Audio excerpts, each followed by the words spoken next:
Hello everyone, welcome back to a very big video. This is going to be a bit late since I was busy on Tuesday, but there is so much things that have been released that day. Not a FEH Channel though, which I'm a bit surprised by, but we do have the new Heroes trailer, we do have the Refines, and we do have the Datamine, and also the cinematic, which we will be looking at the end. I haven't seen the cinematic yet, so I'm super excited for that. But yeah, we don't have a lot of time, so let us get on our way. As always, if you like the content, be sure to like, subscribe, hit the bell, all that jazz to help support the channel. Only takes 5 seconds to subscribe. It truly does help out the channel a lot, and I really do appreciate all the constant support. And yeah, let us begin with the trailer. So I do know the units on these trailer, and I'm going to be completely honest. This is a very honestly underwhelming banner, to say the least. So we have Fir as an ascended unit. Is Fir really that popular? I swear, like, she was not like that prominent in Binding Blade when I played it. But anyways, so we have Fir as our new God Sword. We seem to be getting like so many God Swords recently. She comes with Vassal Saint Steel, which accelerates special trigger at start of turn if unit's HP is greater than or equal to 25%, and unit's special cooldown count is at its maximum value. Grants special cooldown count -1 to units. So you get a timed pulse effect, which is really nice.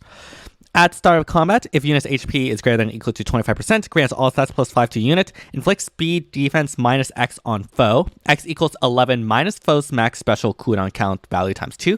So you want the foe special to be as low as possible to get the max stat infliction or stat debuffs, which is generally good because most of the time the specials you run are low cooldown. And the minimum is 3. If foe does not have a special skill, the penalty, it will be 3. And reduces damage from foe's first attack by 40% during combat. And also, if unit's speed is greater than or equal to foe speed +5, neutralizes effects that inflict special cooldown charge -X on unit during combat. So we get a tempo effect as well. And there's more. If unit's HP is greater than or equal to 25% at the start of combat, and unit's special cooldown is at its maximum value after combat, grant special cooldown count -1 to unit after combat. So that's similar to, I believe, Brave Byleth or something like that. But yeah, as you can see here, this is going to be very special spammy. The tempo really helps with that. And also, you get damage reduction and some stats. But I'm going to be completely honest, we've been getting so many God Swords recently. Like, they're all starting to... Honestly, they have started to blend together. Like, I don't know how better Fir is compared to all the other God Swords. Like, how much better Fir is to Fallen Byleth or Lucia or, like, any of the other Omni tanks we've gotten recently. It's just... I don't know. I mean, I do think she'll be a very good unit. But again, I'm not entirely sure, like, if this is enough to allow her to stand out. Because to be honest, I still think Lucia is probably the best overall God Sword. I mean, Alir does have a case because she grants charge, which is really nice. But like, what does Fir do that other God Swords can't, right? So yeah, I mean, she'll be a good unit. I'm honestly, they're all God Swords are the same to me at this point. Glimmer is an interesting special to include, but we do get attack speed finish 4, which is obviously really nice fodder. And physical, no follow-up. So this is inflicts special defense -4 on foe, neutralizes effects that guarantee foe's follow-up attacks and effects that prevent new follow-up attacks during combat, and reduces the percentage of foes' non-special reduced damage by X% skills by 50% during combat. So, yeah, we have NFU 4, except they split this into physical and magic, which is really interesting. But it makes sense because here we also get stat debuffs, and obviously physical would appreciate the defense -4 a lot more than magic users. And so that makes sense. So you get those inflictions, you get NFU normally, and you also get dual leaves like defense reduction, damage reduction shredding. It doesn't completely negate damage reduction, but it halves it. And while for physical units, this is not as good, because if you're a ranged physical unit, you do have like Deadeye and Lethality to be able to get through this. But still, you know, for melee units or beast units, I guess, I don't know if beasts can inherit this or not, but for that, like, this is obviously really good if you want to make sure your damage output is extremely strong. So yeah, overall, physical NFU is really good. I don't know if this will be better than either well, what are the beast skills these days? I mean, I think like for physical units, this is, if you do not have NFU, this will probably be optimal. But if you do have NFU, then obviously physical no follow-up loses a lot of value, especially considering that there are many other sources of NFU these days. But still, this is definitely a very nice skill to have. And again, the shredding, the damage reduction will be very nice, especially since it doesn't rely on a special proc. So, like, you can get through Lucia's with this pretty well. And you also get attack speed of 4, which is nice. So yeah, overall, very, very good fodder. As a unit, I think she'll be about the same as all the other God Swords we've had. Yeah, I am so sick of God Swords. Like, actually. Yeah, I've played Binding Blade, and I have no idea who this person is. I don't remember a single thing about this person in Binding Blade. I'm probably offending all the Rest assured. all the Binding Blade fans, but I'm sorry.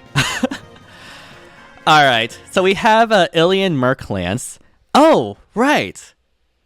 Actually, no, I still don't know. Anyways, accelerate special trigger at start of turn if number of allies adjacent to unit is less than or equal to 2.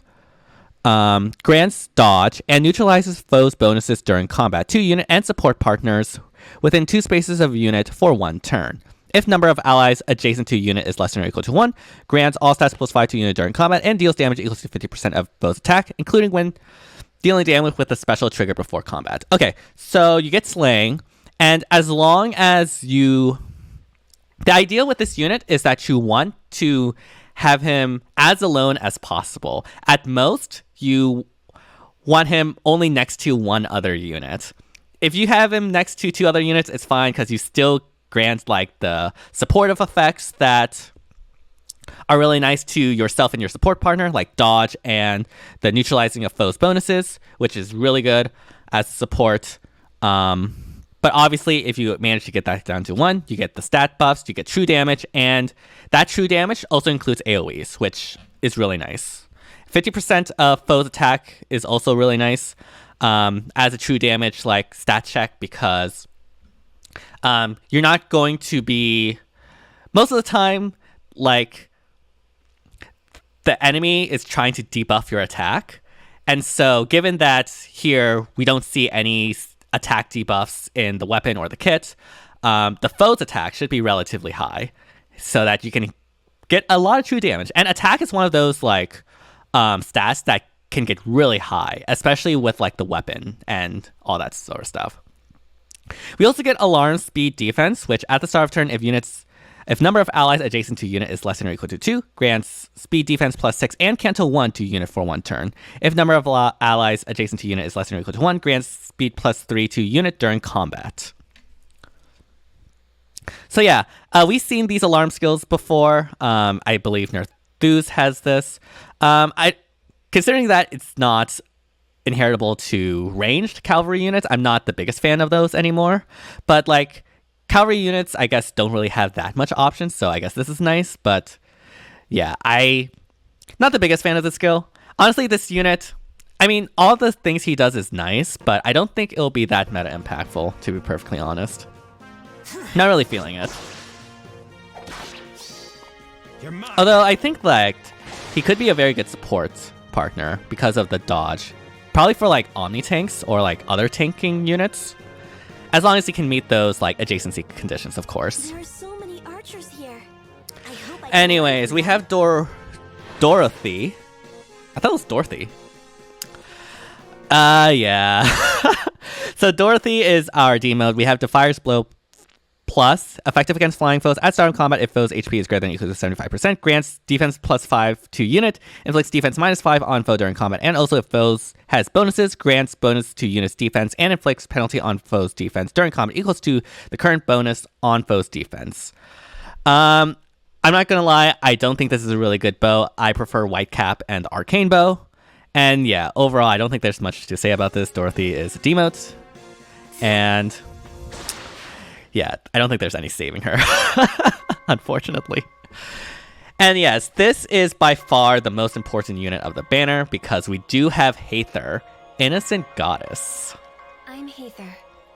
I know I may not look the part, but I am a goddess of Anaheimer.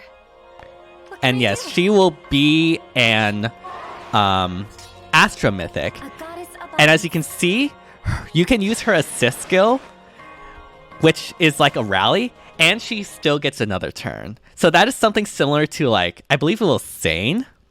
But obviously, this rally skill, Gold Serpent, is preference, and honestly, is pretty cracked. But before we get into that, let's get into the preference weapon, Heiðr. A bit narcissistic, if I do say so myself. Alright, accelerate special trigger. If rally assist skill is used by unit or target units, inflicts all stats -4 and guard on foes in cardinal direction of unit and target through their next actions. We saw that in the demo that they did. We saw the guard effect apply when Heiðr used Gold Serpent.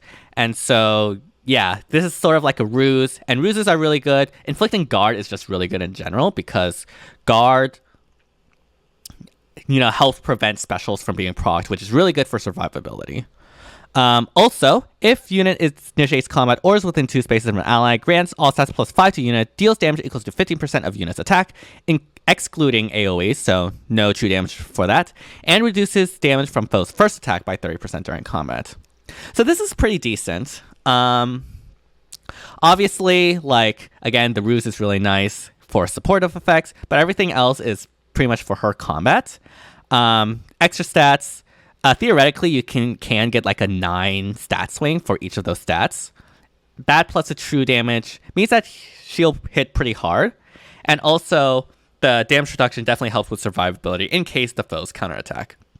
That's all well and good, but I think the true star of this unit is Gold Serpent.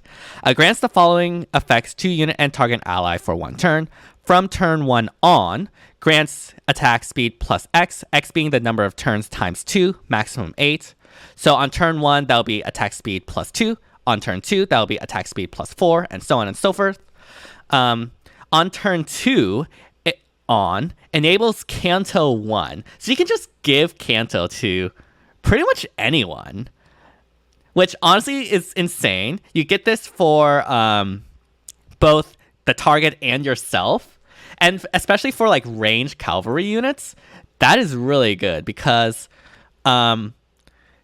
obviously ranged cavalry cannot get Canto Rem +1. It's Canto Rem, which means that if you utilize the max range of your unit, which as a ranged cavalry, that's one of your biggest perks, you can't actually Canto back, which is a huge hindrance for being able to retreat. But with this Canto 1, that actually really helps really well. From turn 3 on, grants Treachery. And yeah, we're just getting all of the we're getting all of the stats, I guess.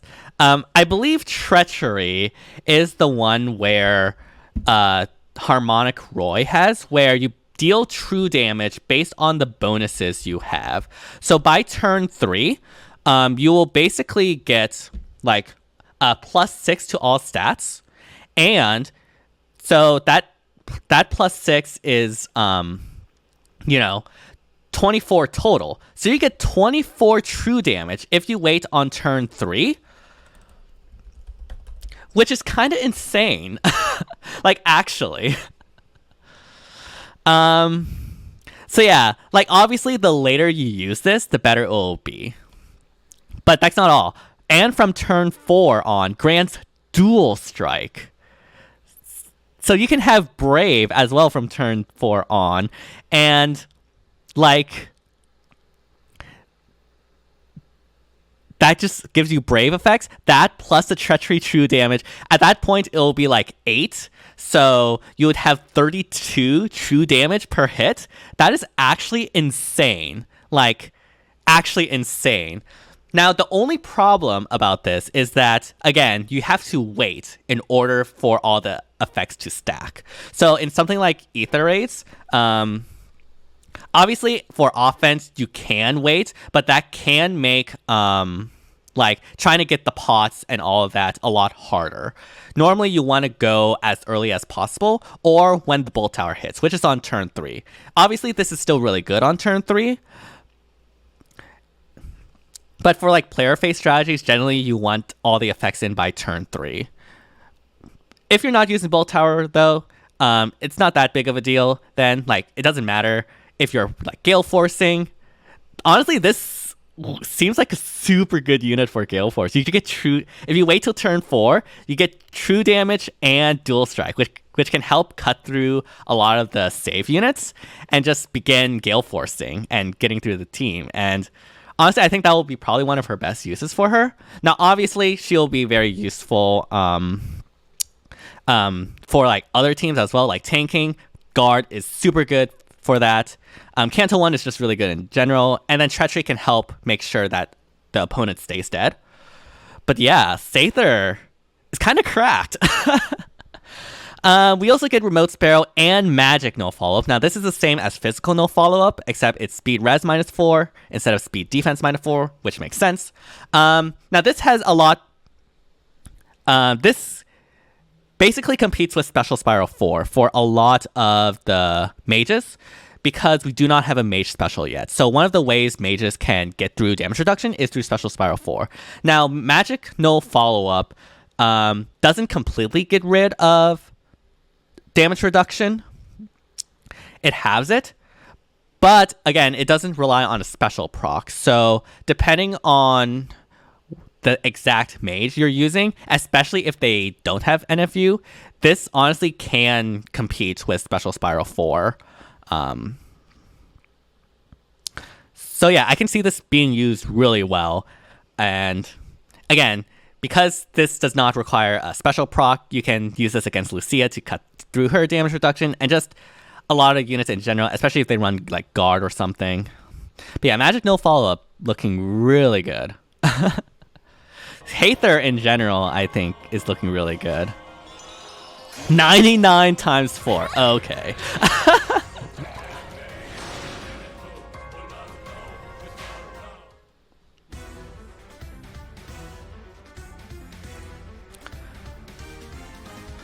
Alright, we have the new story quest, and as we can see, we have Saul here as our, I believe, instant D mode. I think. Yeah. And then we also have Knas... I can't pronounce her name. I don't know what it's called. Okay, maybe we don't have Saul. Okay, I did see Saul. That's interesting. The GHB is Murdoch, though. But yeah, anyways, because Heiðr is an Astra Mythic, we do have an Astra Mythic tier list for us to get through.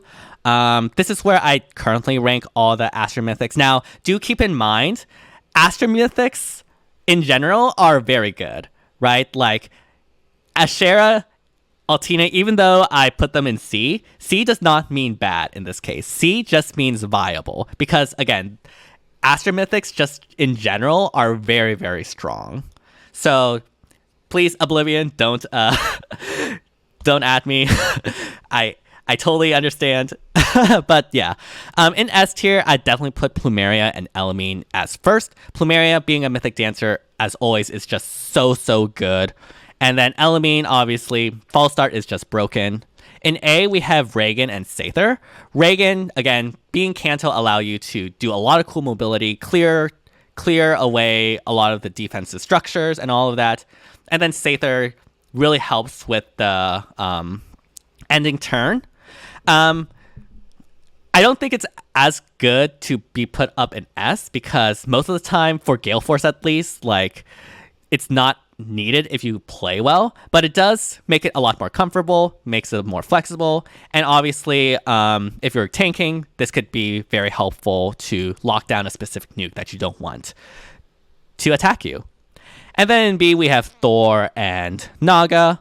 Thor, still a competent Gale Force Initiator, but obviously can struggle to get through a lot of the save units. But if all else fails, you do have the drive special acceleration, and because there's no Emblem in Anima, you can actually make use of that really well. And then Naga, obviously, I think the dragon effectiveness support she gives is actually underrated considering how many dragon armors and dragon saves we have. And then last we have Altina and Ashera. Again, I don't mean to say that they're bad, it's just that compared to the other mythics, I do think they are probably the ones you probably don't want to go for. Altina needs a lot of investment to consistently work, especially because she is a lot of her like survivability and stuff is based on her res, and in Anima they are res stacking to like try to counteract Elamine, so that loses value. And then Ashera is just a nuke with no panic, I guess, but I don't think that's the most important thing. So yeah, where would I rank Heiðr? Honestly, I'm torn between top of A or S. I think for now I'll put her in S because again, you can get some really insane true damage out of this. And so and not only that, you can have dual strike as well as a mythic. So you don't even need to bring like Winter Cordelia or Katria. You can just have that slot be good to go. So I think for now I'll put it in S. I really like her. I just wish that dual strike would be able to be done on turn 3. But still, like, if you're not using Bolt Tower, I mean, let's be real. If you're using Bolt Tower in Astra Anima, you probably won't need dual strike. Yeah. So yeah, that's where I would rank her right now. But yeah, that is the banner, but that is not all that we have. Because, again, IS has absolutely hammered us with news, apparently, despite not having a FEH channel. We do also have the weapon refines. So we do have the weapon refines as part of this batch. We have Nagi, Brunnya, Igrene, Rudolph, and Tanya. So for Nagi, we have the new and improved Ethereal Breath. Accelerate special trigger, effective against dragon foes, grants weapon triangle advantage against colorless foes, and inflicts weapon triangle disadvantage on colorless foes during combat. Reduces damage from AoEs by 80%. At start of combat, if unit's HP is greater than or equal to 25%, inflicts attack res -5 on foe during combat. And when unit deals damage to foe during combat, restore 7 HP to units. And then you get the dragon adaptive damage. Continuing on, if foe initiates combat or foe's HP is greater than or equal to 75% at the start of combat, inflicts attack res -5 on foe, and neutralizes units' penalties to defense res during combat. And also, if units' res is greater than foe's res, reduces damage from attacks during combat and from AoEs by percentage equal to the difference of res. Okay, that was a lot, but what does this all mean? You get slaying, you get dragon effectiveness, you get the Raven Tome effect, you get damage reduction against AoEs by 80%. You get a total of attack res -10, you get healing, and you get Dragon Wall. So this is kind of cracked. Like, Nagi was on the cusp of being a very good save option because of her like reduction of AoE. But now this is even better because you also get Dragon Wall, which helps. You get even more stat deflections, and you get the healing, which is nice. Now, unfortunately, she doesn't have guard, but so you're going to probably have to run like a stance skill or something like that. And obviously, against like damage reduction piercing, this Dragon Wall is useless. But if you run like Hardy Fighter Aegis, which you can do because you do have Slaying here, I think she'll actually be a very good tank. Now, I don't know how her matchup is against a pre-charged Dual Chrom, because obviously Dual Chrom is red, is armored effectiveness, and there is no armor effectiveness here. So we'll have to wait and see on that. But outside of that, I do think Nagi is actually pretty good now. And like, very, very much viable as like in the upper echelons of save units, I guess. Next, we have Brunnya. And Brunnya's Fimbulvetter is now grants res +3 at start of combat if penalty is active on unit. Unit's HP is less than or equal to 99%, or foe's HP is greater than or equal to 75%, grants all stats +4 to unit, and neutralizes unit's penalties during combat. Continuing on, if unit is within 3 spaces of an ally, grants all stats +4 to unit, and inflicts attack res -X on foe during combat. X equals 10 minus the foe's special cooldown count value times 2. Minimum 2. If there's no special, the penalty will be 2. If unit is within 3 spaces of a support partner, unit makes a guaranteed follow-up attack during combat. I don't know why they tied this to the support partner, because that means you can't use this by the AI. This can't be used by the AI. But like, I think this is pretty decent. You get like a lot, like +8 to all stats. You get a potential stat infliction here, attack res, which I think in most cases will probably be like, let's say 3, that's 7 times 2, 14. So you get attack res -14, which is obviously really, really nice. So this is definitely huge on stats. Now, unfortunately, there isn't any like special related items like special cooldown or special acceleration. So I don't think she's like going to be top tier or like great tier, but she's good. You can definitely use her pretty well. All right, next we have Igrene with Guardian Bow. You have Slaying, effective against flying foes. If unit initiates combat or unit speed is greater than or equal to foe's speed -7 at start of combat, inflicts attack speed defense -5 on foe, and reduces damage from foe's first attack by 30% during combat. Continuing on, at start of combat, if unit's HP is greater than or equal to 25%, grants all stats +4 to unit, deals damage equals to 10% of unit speed, including AoEs, neutralizes effects that inflict special cooldown charge -X on unit, and neutralizes foe's bonus to speed and defense during combat. So yeah, like Brunnya, I do think this is pretty good. You get a lot of stats, basically like 9 stat swing here. You get true damage based off speed, which is really nice, and you get the tempo, which definitely helps, especially in combination with Slaying. That can really help with like proccing something like Deadeye, which as a bow user, Igrene can obviously use. And neutralizing foe bonus is also really nice, because that means that like bonus doubler or anything like that just won't work on her. And you get tempo again, you get like very consistent specials. So yeah, overall I do think Igrene is good. I don't think she really stands up to like the top of the nuke, but you know, she's pretty good. All right, next we have Rudolph, and Rudolph has Thorn Lance. Accelerate special trigger at start of combat if unit's HP is greater than or equal to 25%, or unit's attack is greater than foe's attack. Inflicts attack defense -6 on foe during combat. Foe cannot make a follow-up attack. Reduces damage from attack by percentage equals the unit's attack minus foe's attack during combat times 2, min 0, max 40. So yeah, this is a lot easier condition, since now you just need to be above 25% HP for the most part. I'm continuing on.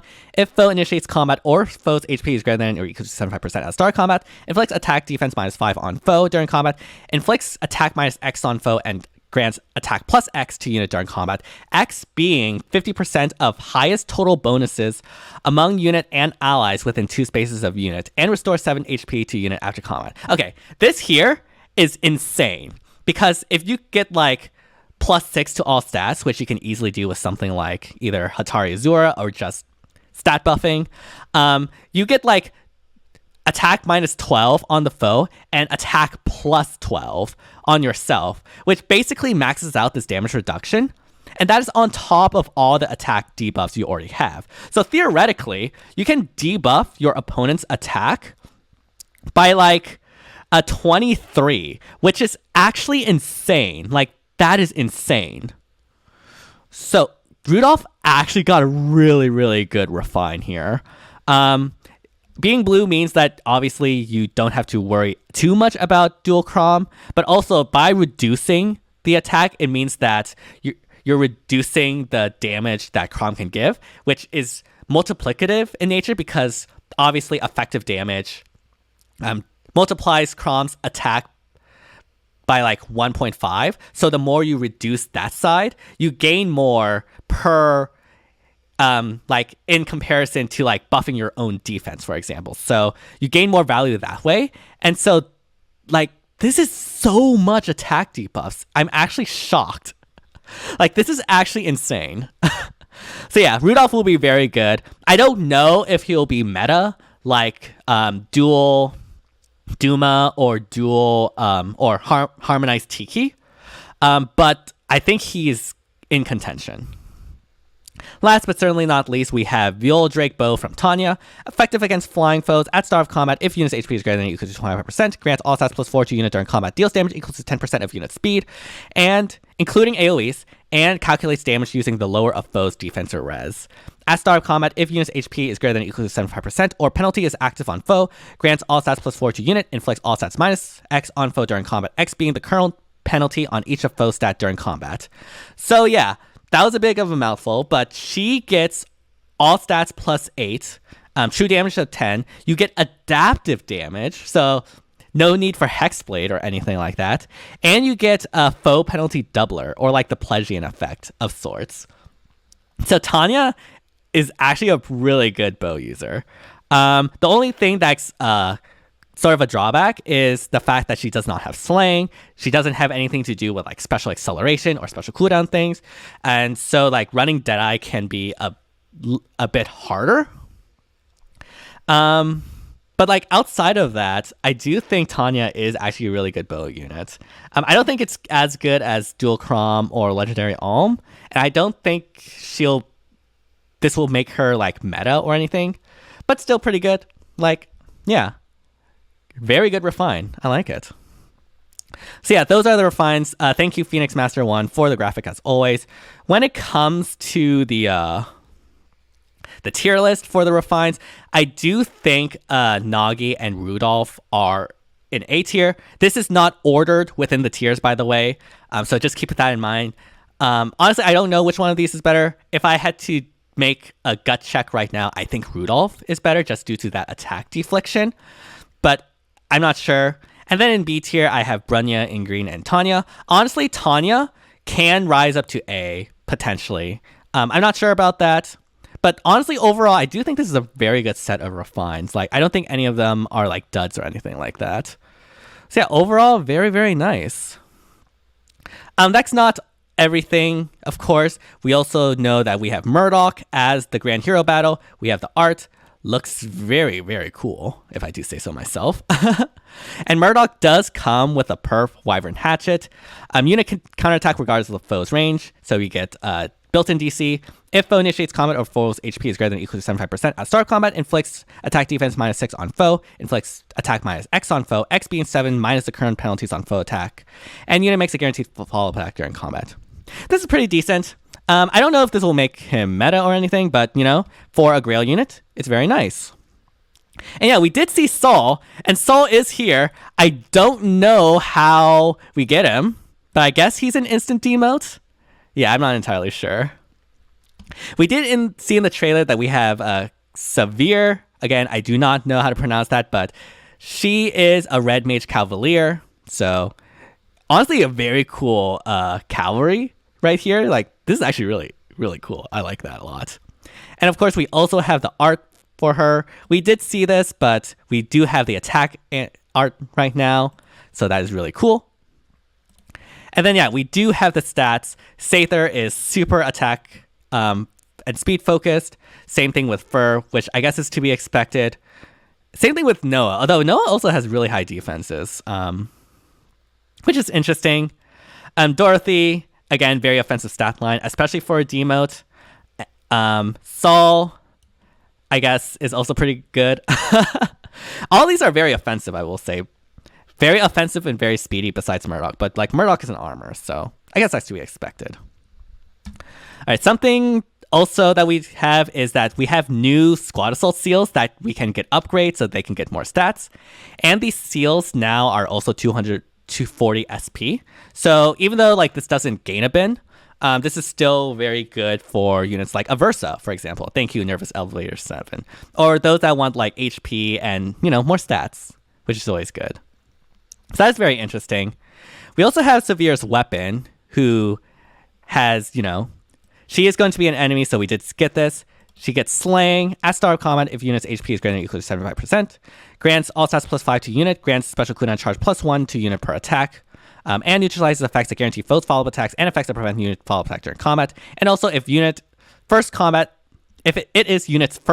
initiated by unit or first combat initiated by foe that turn, reduces damage from foe's first attack by 70% during combat.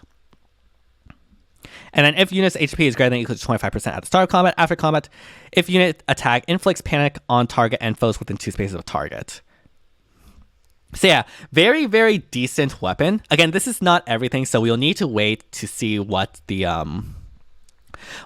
preference skill will be. But this is definitely a very good start. And especially with this damage reduction, really helps with survivability. Full NFU, special acceleration. There's a lot to build off of that. But yeah, I guess we can't delay it anymore. We do have the Midpoint Cinematic that we need to watch.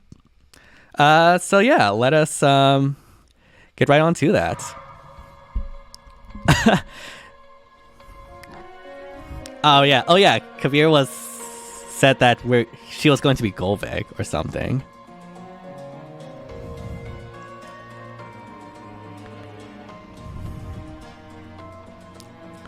Okay, there's the healing. Oh yeah, is this when like Heiðr becomes Golvig or something?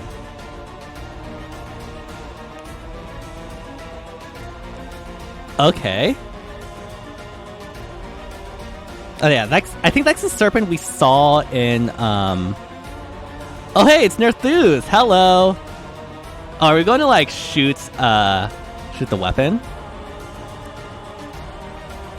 Okay, that is some really cool effects, I guess.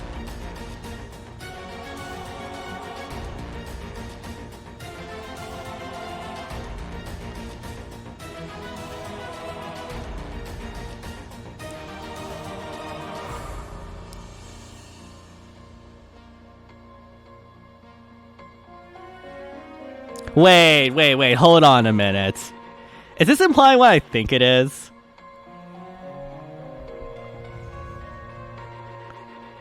Wait, Heiðr is Golvig? Wait, what? Okay, that is repeating itself, but whoa, what? Wait, I'm actually, Okay, so Heiðr turned into the snake thing. That was also like being shot by Nerthus. Okay, I have no idea what's going on. I need to read the, I guess, story or whatnot, but I mean, I guess if we take this as face value, yeah, it looks like Heiðr is Golvig. Okay, wow. I mean, there were speculations that both like Heiðr and Heiðr were related because of like Norse mythology. Obviously, like people thought Heiðr and our, I guess, child would be Golvig. Obviously, Kavir said she was Golvig. Everyone is Golvig. This is literally like Kingdom Hearts with the Xehanorts and Soras. Honestly, I'm down. But yeah, very, very interesting. Can't wait to see the rest of the book. But yeah, overall, that is it. Wow, we have been recording for like almost 40 minutes. But yeah, there's a lot to cover. So yeah, it's going to be very interesting to see. But yeah, hopefully y'all enjoyed this analysis and sort of reaction. Again, like I did see the new heroes beforehand because I was on my phone. But yeah, hopefully y'all enjoyed it anyways. If you did, please be sure to like, subscribe, hit the bell, all that jazz to help support the channel. Only takes 5 seconds to subscribe, but truly just help out the channel a lot. I really do appreciate all the constant support. And yeah, let me know down in the comments what your favorite new thing that was revealed or released was. I'd love to hear from that. And yeah, thank you all so much for watching, and see you all next time. Bye, everyone.